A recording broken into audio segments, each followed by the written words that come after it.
where we grow together and learn about God. Hey friends, and welcome to Grow TV. I'm Stacy. We're playing a game today called Isn't It Cake? Not to be confused with another game that's very similar, but has a slightly different name. I have 3 things in front of me, and I will have to determine just by looking at them, isn't it cake? Let's play. Okay, so the first thing sure looks like a bowling ball, but I don't know if we're supposed to smell it, but it smells like a bowling ball. But then, what does a bowling ball really smell like? Bowling pins, gutters, defeat, or victory? Cake can smell like victory too. This seems like a hat, a funny hat, but a hat. But the real question is, does this item call out to me as something that I would put on my head? Or does it speak to me as something I would eat? Well, that actually doesn't help, because I definitely had cake on my head before. Don't ask. This smells like a trick. I mean, yes, it looks like cake. It smells like cake.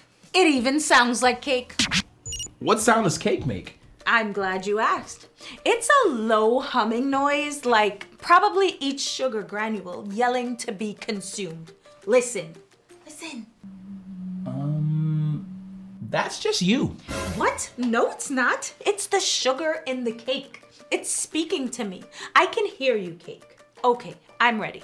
Ready for what? The culmination of our game. Isn't it cake? Oh, that's like the other game. No idea what you're talking about. Wait. You're playing this oddly familiar cake game. And these are your 3 options? I know. It's hard, right? But this last one is speaking to me. Isn't it cake? Why, yes, it is. Obviously. Shh. Reveal time.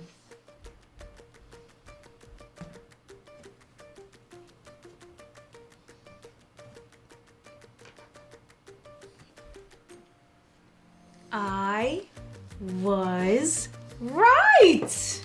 Congrats. Wow. You found the cake disguised as a cake.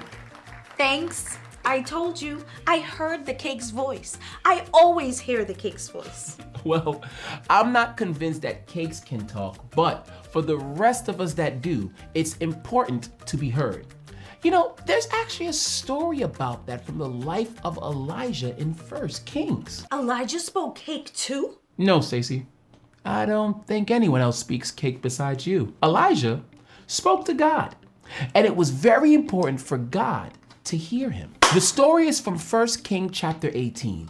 It was a time when King Ahab ruled over the land, but he did not follow God. Instead, he chose to follow a fake god called Baal. Because of this, God sent Elijah to give Ahab a message. A king that followed fake gods? I think I can guess what his message would be. It was time to let the people know who God was. So Elijah challenged the prophets of Baal to a contest in front of all the people in the land. They met at a place called Mount Carmel. Elijah wanted the people to choose between God and Baal once and for all. Okay, so 2 things. 1, Carmel is delicious on or in cake. 2, a showdown. I love it. Elijah announced the contest rules. They were to put out wood, but they would not set it on fire. Elijah told the followers of Baal to pray to their God. Elijah said that he would pray to his God. Then they would sit and see which pile of wood caught on fire. Whoever could send down fire from heaven is the real God. The prophets of Baal agreed. Challenge extended? Challenge accepted. Let's go. So the prophets of Baal placed their wood on a pile. They prayed to Baal all morning, but no one answered. They shouted even louder until nighttime, but still no one answered. In 1 Kings 18:27, it says, at noon, Elijah began to taunt them. Shout louder, he said. Surely he is a god. Perhaps he is deep in thought, or busy, or traveling. Maybe he's sleeping and must be awakened. A little trash talk? Okay, Elijah. So did they actually get louder? They actually did, but nothing happened. Then Elijah prayed to God. He wanted all the people to know that God is the real God. He wanted everyone to believe in God again. Elijah even had water poured all over the altar so that no one would think that Elijah was playing a trick on them. When, yes, When the fire came down, everyone would know it was God. Bold move. I like it. Then Elijah asked God to hear him and answer him with fire. He prayed very simply in verses 36 and 37, Lord, the God of Abraham, Isaac, and Israel, let it be known today that you are God in Israel and that I am your servant and have done all these things at your command.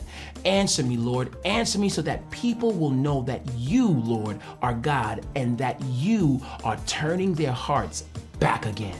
There was so much writing on this prayer. I would have been so nervous that God wouldn't answer. I'm sure Elijah had his share of fears, but he trusted God. And guess what? God heard Elijah's voice. Immediately, God sent fire on the wood. It burned up all the wood, even the water. When everyone saw this, they praised God. They believed that God really was the real God. Just like God heard Elijah's prayer, God also hears our prayers. When we pray for our family, God hears. When we ask God for help, God hears. We can talk to God about anything and know that God always hears us. So, the next time you pray, do it with confidence and remind yourself, God hears my voice. So, what do you think? This is definitely cake. It's spongy and filled with frosting. No, I mean of the Bible story. Isn't it incredible that God heard Elijah's voice like that? Oh, that. Yes, it sure is. I mean, we pray to God all the time, but we forget that on the other end of our prayer is a God who is alive and able to hear everything we say. And maybe we forget because God doesn't answer right away sometimes. Yeah, we all want God to answer exactly like that day on Mount Carmel. But sometimes it doesn't happen that way. And it's okay. This story is a good reminder that no matter how God answers, God hears us. We can take comfort in that. And this story makes me more confident to pray prayers like Elijah did, knowing that God is listening and ready to respond. It's been fun playing Isn't It Cake with you and learning some Bible stuff with you. It's always good to learn and grow together. See you next time. Bye. How is it? This cake's strong, man. It's bussin'. This cake is bussin', yo.